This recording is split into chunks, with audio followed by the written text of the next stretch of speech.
आप ये बताइए, यहाँ जितने लोग बैठे हैं अलग अलग जातियों के होंगे। यहाँ पर एक जगह सोना रख दीजिए, एक जगह पीतल रख दीजिए, और लोगों को बताइए कि इसमें से कौन सा आपको चाहिए।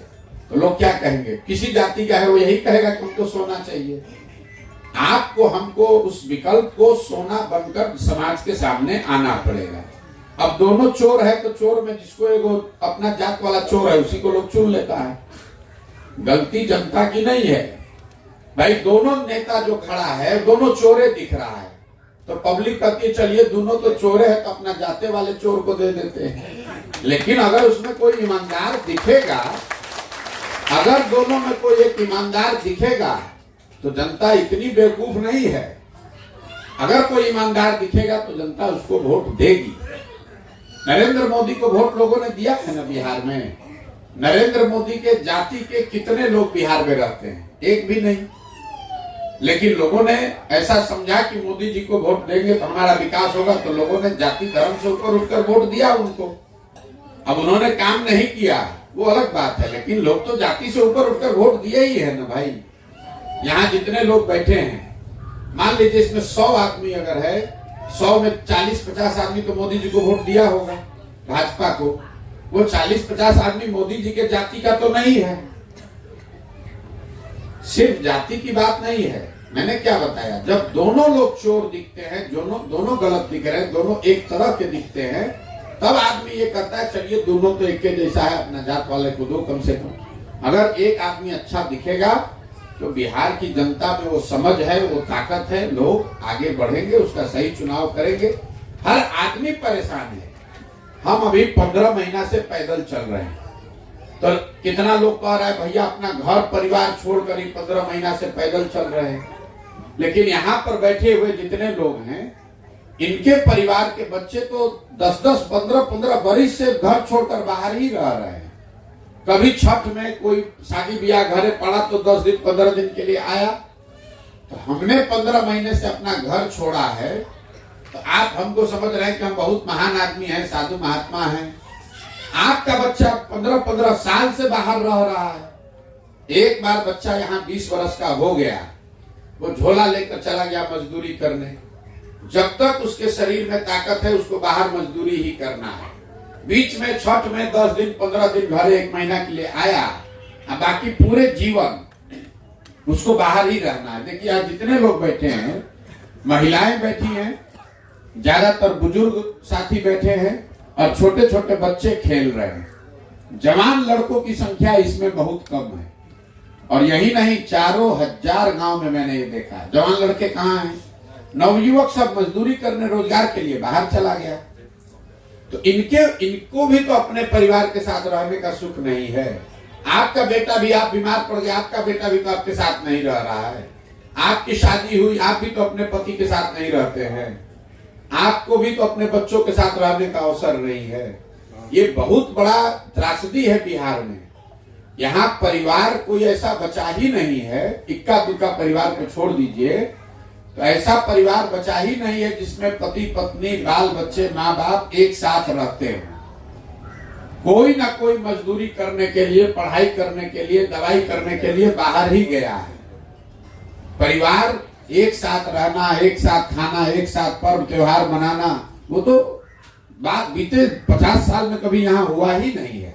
वो बदलने की बात है, ताकि आप भी अपने बच्चों के साथ होली दिवाली मनाएं, आप भी अपने बच्चों के साथ मिलकर काम करें। और उसके लिए क्या चाहिए? लोगों को जो बाहर गए हैं वो कलेक्टर बनकर थोड़े ना गए हैं।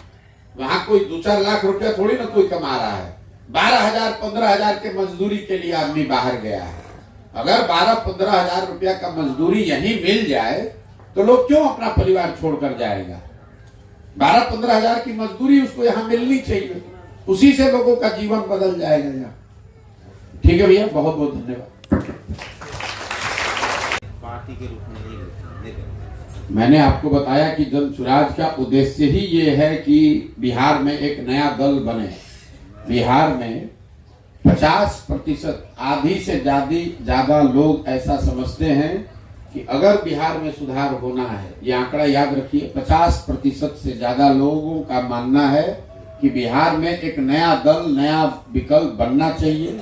क्योंकि जनता पिछले 30 साल से लालू नीतीश भाजपा से यहाँ त्रस्त है। उन्होंने देखा है कि उनके जीवन में सुधार नहीं हो रहा है, लेकिन लोगों को रास्ता नहीं दिख रहा है, किसको वोट दे। यही दल है। सामान्य आदमी अपने अकेले दल तो बना नहीं सकता है। तो जन सुराज वो अभियान है कि लोगों की ताकत को एक साथ किया जाए ताकि सब लोग मिलकर वो विकल्प बनाएं जो सब लोग खोज रहा है। बिहार में हर आदमी कह रहा है कि भैया नया विकल्प होना चाहिए, लेकिन लोगों को ये नहीं समझ में आ रहा है कि वो नया विकल्प कैसे बनाया जाए, कौन बनाए। इसीलिए जन सुराज अभियान है कि आपको हम बताएं, समझाएं कि कैसे ये विकल्प बन सकता है। जो हमने 10 बरस काम किया है अपने जीवन में, हम पहले नेताओं को सलाह देते थे, दलों को सलाह देते थे कि कैसे वो अपने दल को संगठित कर सकते हैं, कैसे वो चुनाव लड़कर जीत सकते हैं। तो जो काम हम पहले दल और नेता के लिए करते थे, वही काम हम बिहार की जनता के लिए कर रहे हैं कि अब आप लोग कैसे साथ में आइए और कैसे नया दल बनाइए। हमारे सलाह से नेता जीते, नेता के बच्चे जीत गए। अब मेरी सलाह से मेरा अपना मानना है कि बिहार की जनता जीतेगी, उनके बच्चे जीतेंगे, उनका जीवन सुधरेगा।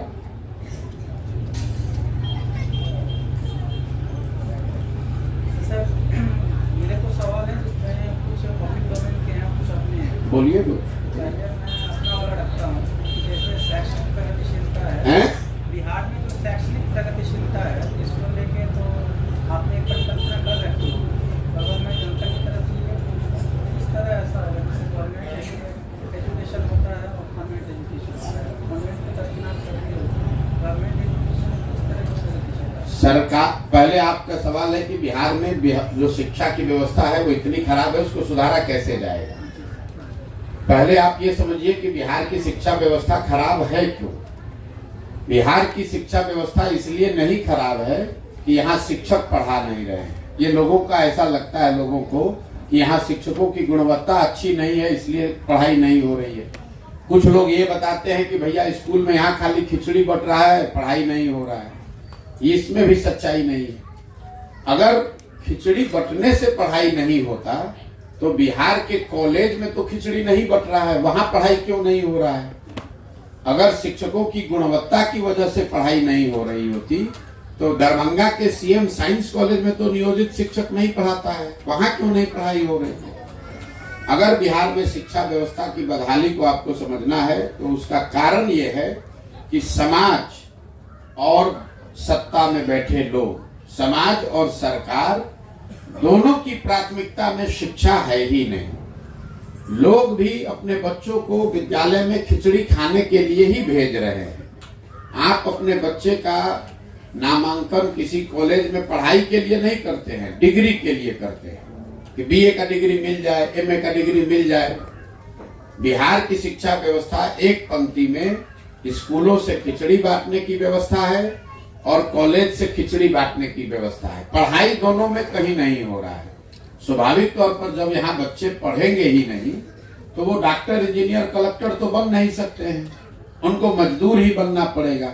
इसीलिए बिहार में आपको दिखता है कि जो ज्यादातर लोग तो पढ़े लिखे नहीं है, स्कूल में कुछ क्लास पढ़ा और जाकर मजदूरी कर रहा है। लेकिन जिनके पास डिग्री है उनके पास भी पढ़ने का उनके पास भी नौकरी रोजगार नहीं है, क्योंकि उन्होंने शिक्षा नहीं हासिल की, उन्होंने डिग्री हासिल की है। बिहार में समता मूलक शिक्षा नीति बनाने के नाम पर जो व्यवस्था बनाई गई है, इसमें हर गांव में स्कूल के नाम पर भवन बना दिए गए, लेकिन जहां विद्यालय का भवन है वहां पढ़ाने वाला शिक्षक ही नहीं है। जहां शिक्षक पढ़ाने वाला है वहां विद्यालय का भवन नहीं है।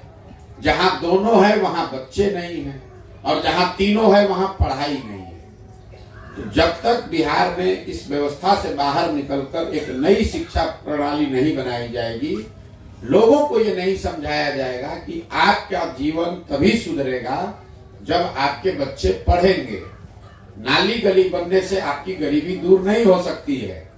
5 किलो अनाज लेने से आपका भविष्य नहीं सुधर सकता है।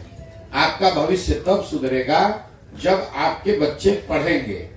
जब कोई पढ़ेगा, उसको नौकरी मिलेगा, तभी उसके परिवार का भला होगा। तो लोगों के दिमाग में जब ये बात आएगी, लोग पढ़ाई के लिए अपने नेताओं से, सरकार से मांग करेंगे, पढ़ाई के लिए वोट करेंगे, तब उससे एक बेहतर शिक्षा बनेगी। जो भी सरकार में रहे, कोई भी दल रहे, लेकिन उसको ये चिंता होनी चाहिए कि अगर स्कूल, पढ़ाई, विद्यालय में नहीं होगा तो लोग हमको वोट नहीं करेंगे। अभी सरकार में बैठे हुए लोगों को ये डर ही नहीं है कि अगर यहाँ पढ़ाई नहीं होगी तो हमको वोट नहीं देगा। उसको मालूम है कि जिस गांव में विद्यालय नहीं है, पढ़ाई नहीं हो रहा है, वहां पर भी कल जब वोट होगा तो लोग जात के नाम पर हम ही को वोट दे देंगे। जिनके बच्चे बिना पढ़े लिखे अनपढ़ हो गए, वो लोग भी जाकर जात के नाम पर, हिंदू मुसलमान, मंदिर मस्जिद के नाम पर, 5 किलो अनाज के नाम पर वोट जाकर दे रहे हैं। इसीलिए बदहाली है। सर, इसमें ये भी है कि जैसे जब शैक्षणिक प्रगति की बात हुई तो निश्चित है कि ये जो प्रगति, अरे माइक में बोलो ना यार। हेलो, ये भी निश्चित है सर कि जैसे शैक्षणिक प्रगति चलेगी तो पलायनवाद रुकेगा और आर्थिक आत्मनिर्भरता की बात तभी जो है वो संभव हो सकती है। ठीक है, अब इसमें एक सर सड़क भी आ जाती है, जिसको लेके था काफी दिनों से था प्रश्न और कई मंचों से रखा था कि यहाँ जितने एसएच हैं सब में वन वे है नहीं, उसके कारण जो है आने जाने क्रॉसिंग में भी काफी दिक्कत रहती है। ये सवाल उठाया जाता है तो इसको मटिया मीट कर दिया जाता है। अरे भाई देखो, ऐसा है, आप पत्रकारिता करते हैं, हम 12 जिले से पैदल चल के आ रहे हैं। 12 जिलों में शिवहर जिला ऐसा है जहां मुझे सड़क सबसे ज्यादा खराब देखी। दूसरे नंबर पर आपका दरभंगा जिला है। अभी तक हम जहां गए हैं, कहीं पर भी एक भी जगह सड़क हमको गांव में नहीं दिखा। आप 1 वे 2 वे का बात कर रहे हैं। अभी हम 2 दिन पहले जिस प्रखंड से निकले हैं, हाया घाट में, लोग बता रहे हैं कि यहाँ पर ठेकेदार आया, सड़क बनाना शुरू हुआ, विधायक जी ने उससे 40% घूस मांगा, ठेकेदार छोड़कर भाग गया। अब लोग ऐसे मिट्टी पर घूम रहे हैं। बिहार, दरभंगा की मैं बात कर रहा हूं, अभी तक जितने प्रखंडों में हम गए हैं, जो सड़क की बदहाली मुझे दरभंगा में दिखी है, ये दूसरे किसी जिले से ज्यादा खराब है। शिवहर में इससे भी ज्यादा खराब है, लेकिन बगल में मुजफ्फरपुर है, मधुबनी है, वहां भी सड़क की स्थिति खराब है, लेकिन दरभंगा से ज्यादा सड़क खराब अभी तक हमको 15 महीना में कहीं नहीं दिखा है।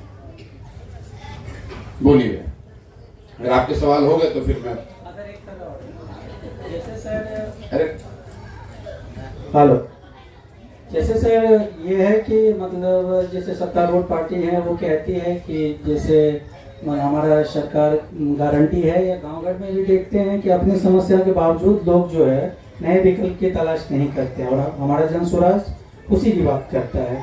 तो जो पहले से माइंड सेटअप है उसको कन्विंस करने के लिए हम क्या करें? सिर्फ आपको नहीं बल्कि हम क्या करें, ये कहना। मेरे भाई ऐसा है, मैंने कहा ये आपका यहाँ जितनी जनता बैठी है, आप सब पत्रकार हैं। अभी हम बात करेंगे, इसमें से 100% लोग कहेंगे कि बिहार में नया विकल्प होना चाहिए। हम 4000 गांव में गए हैं, हर जगह लोगों से पूछते हैं नया विकल्प होना चाहिए कि नहीं। सब लोग कहता है भैया नया होना चाहिए। हम लोग त्रस्त हो गए हैं। अब जो गरीब आदमी है, लाचार है, गांव में रहता है, उसके पास साधन तो है नहीं, कैसे राजनीति करेगा, उसको समझ है नहीं कैसे दल बनाया जाएगा। तो जन स्वराज वो विकल्प है, जन स्वराज वो प्लेटफॉर्म है जिस पर आप अगर जुड़िएगा तो आपको प्रशिक्षण, आपको संसाधन, आपको व्यवस्था वो दी जाएगी ताकि आप राजनीति में आइए और सब लोग मिलकर नया दल बनाइए। जब देश आजाद नहीं था तो यही भारत के सारे लोगों ने मिलकर दल बनाया, अंग्रेजों से लड़ने की व्यवस्था बनाई, सब लोग एकजुट हुआ, अंग्रेज भागा। आज से 100 वर्ष पहले तो देश में ज्यादा गरीबी थी, ज्यादा लोग कम पढ़े लिखे थे, ज्यादा लोग अनपढ़ थे, लेकिन उसी गरीब अनपढ़ भारत के लोगों ने एक साथ मिलकर अंग्रेजों को भगाया कि नहीं भगाया। ये लोगों में, समाज में ताकत है। जरूरत इस बात की है कि कोई उनको रास्ता दिखाए ताकि सब लोग उस पर चले। कौन